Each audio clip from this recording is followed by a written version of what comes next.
Breaking Mzansi Insider reports.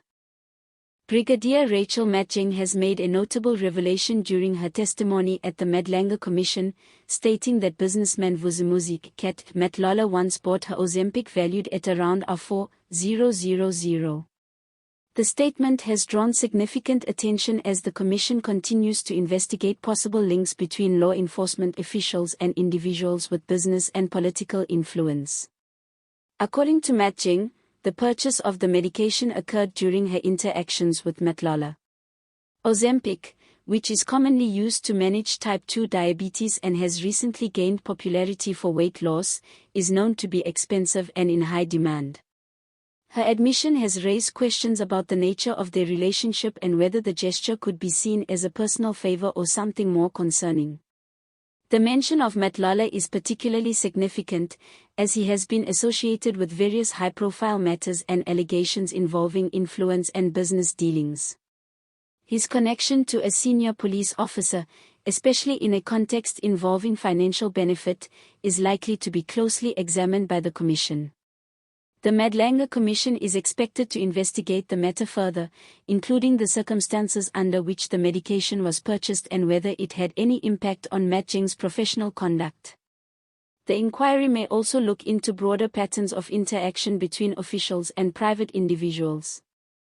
Following Brigadier Rachel Matjeng's revelation, attention has now shifted to the nature and extent of her relationship with Vusimuzi Matlala. The Commission is expected to examine whether the purchase of the R4,000 Ozempic was an isolated incident or part of a broader pattern of interactions between the two.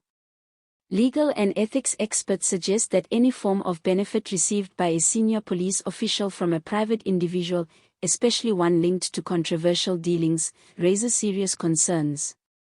Even if the gesture appears personal, it may still be viewed as a potential conflict of interest, particularly if it occurred while Matjeng was in a position of authority.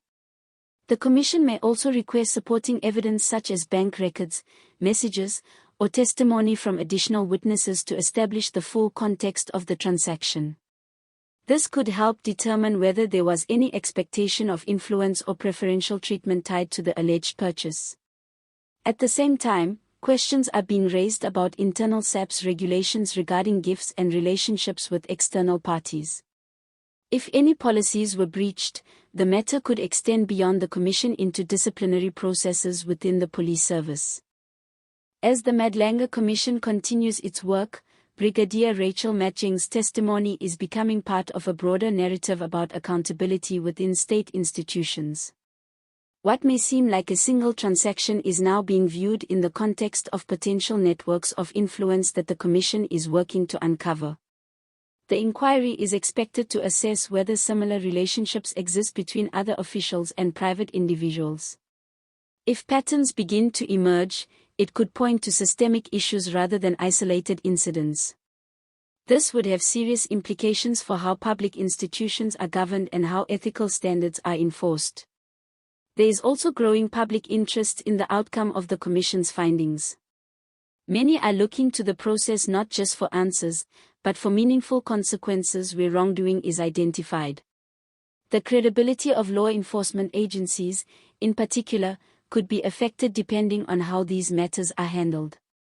Ultimately, the Commission's final report may recommend reforms aimed at tightening oversight, strengthening internal policies, and preventing potential conflicts of interest.